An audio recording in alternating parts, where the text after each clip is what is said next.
You're gathered here because a long time ago, on the pitch or field or court, you all did something quite remarkable. You learned lessons that, by and large, are not available in the classroom. You are here today because, quite simply, you happen to have played the game better than most. Schools and colleges do not induct their former student athletes into halls of mediocrity. You guys know Jermaine as the Solebury School Hall of Fame athlete, and his accolades will speak for itself. However, we gained a wonderful education. We gained wonderful friends. The mid-90s Spartan basketball teams that Jermaine was an anchor on were pretty special, and it's a pretty big honor for me to stand here and introduce Jermaine. So, without further ado, Jermaine Gillard.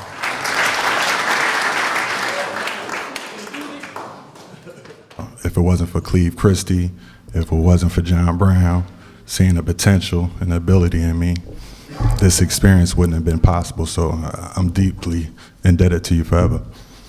I'd like to thank my father and my mother that prepared me to be able to navigate in different situations. Like Lena told me, who we always discuss, it's a long way from home,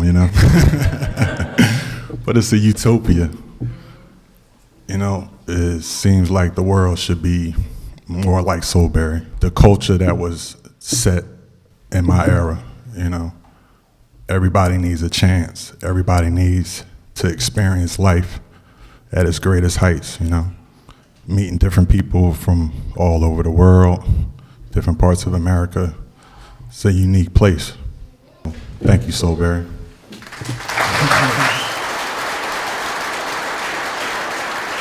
The bottom line for Keith is what a great guy he is, and he's got a really infectious personality. So it's an honor. So, Keith.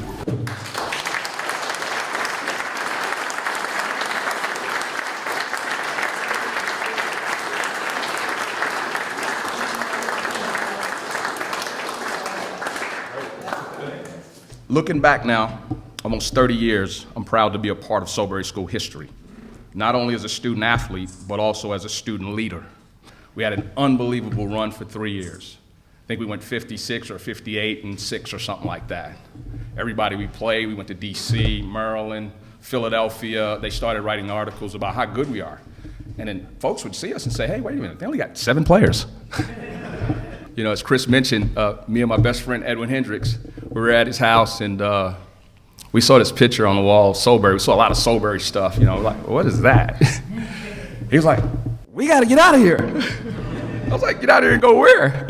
He said, there's an old prep school up in New Hope, and my uncle, he played there, and he had a great time there, and, all these stories. So we began plotting on how to get that done. In the first place, that started was in the classroom. So we started looking into it. Oh, you got to have these kind of grades to get in there. We're like, okay. So that changed our life, for the next summer or two. We really got after it, got into the books, took whatever courses we needed, and we finally got accepted. So we got accepted. We said, hey, we got to go up there. So because, okay, we got to go up there. So we went up there. We took a bus up there.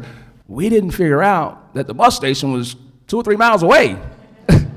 So we walked. It was like, we got to get to that interview. I just want to say thank you to all, and thank you for inducting me into the Hall of Fame. My sister was not like most kids. She stood out, and she was always a star. Melissa's skills on the court exceeded the skills of others her age. It is with no further ado, I would like to introduce and present this award to my hero, my star, my best friend and sister, Mellisa Prester. Thank you, Solebury School, for inviting me back to where so many memories were made at a place which helped in molding me into the woman that I have become. It is with great pride that I'm here today with my biggest fans, supporters, and loved ones to accept this award and be inducted in the Hall of Fame. I wanted to give a special and heartfelt thank you to my parents, Rosemary and Bob, because without them, their love, support, discipline, and encouragement over the years, I wouldn't be here today. Also, to my grandfather, who had always made it a priority to come to my games, provide me with insight, feedback, and genuine love. My family and friends who support me through life are my backbone. I appreciate this opportunity and you all for making this day so special to me and my family. Thank you.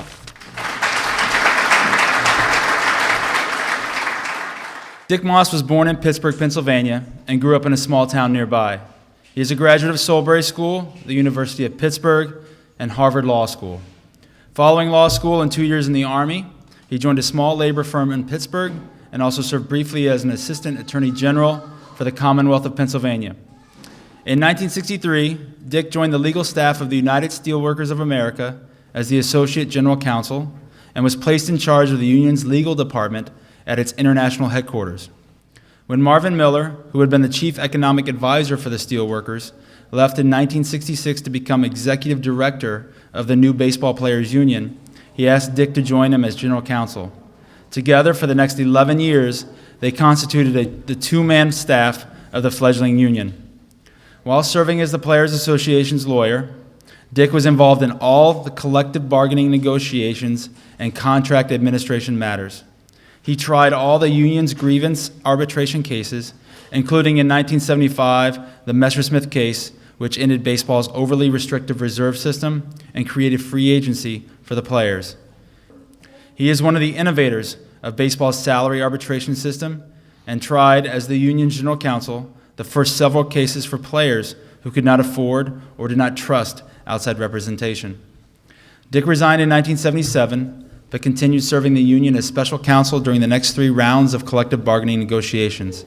He also began representing baseball players on an individual basis, and in the years that have followed, he represented over 250 major league players in contract matters.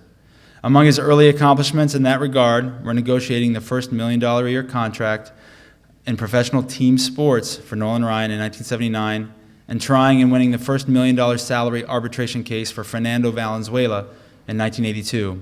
Dick is a member of the board of directors for the NAACP Legal Defense Fund, the Sports Lawyers Association, and an honorary member of the Board of Trustees of Solebury School. Mr. Dick Moss.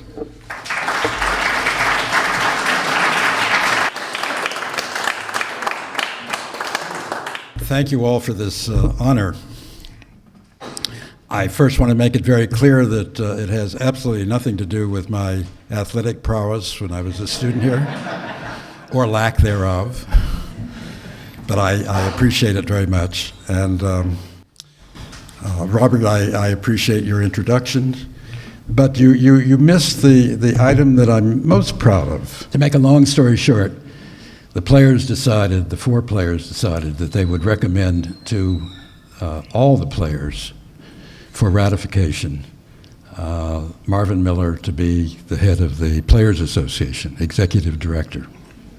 They quickly came to the conclusion that Marvin was their guy. So they called a meeting and they asked Marvin to come in. They wanted to tell him that they had decided that he was the guy they were going to recommend to all the players.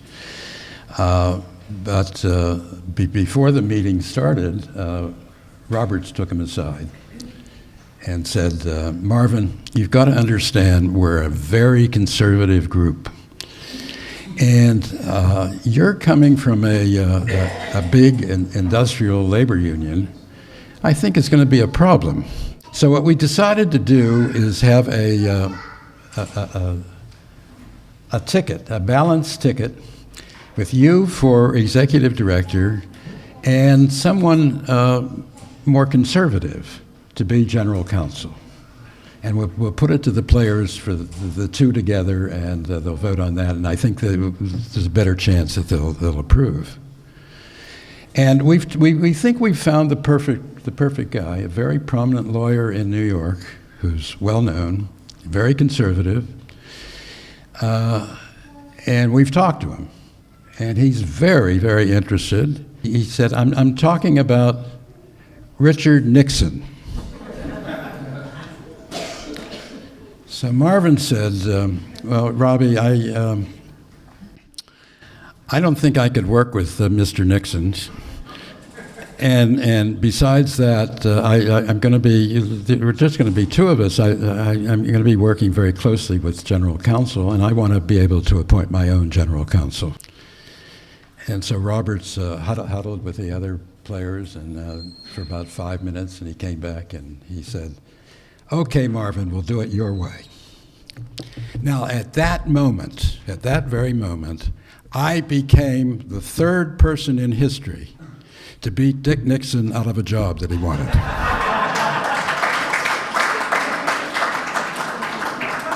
After Jack Kennedy in 1960 for the presidency, and Pat Brown in 1962 for the governorship of California, I was the third. And that's what I'm most proud of. Anyway, I thank you all again very much, and it's nice to be back at Solebury. It always has a warm spot in my heart.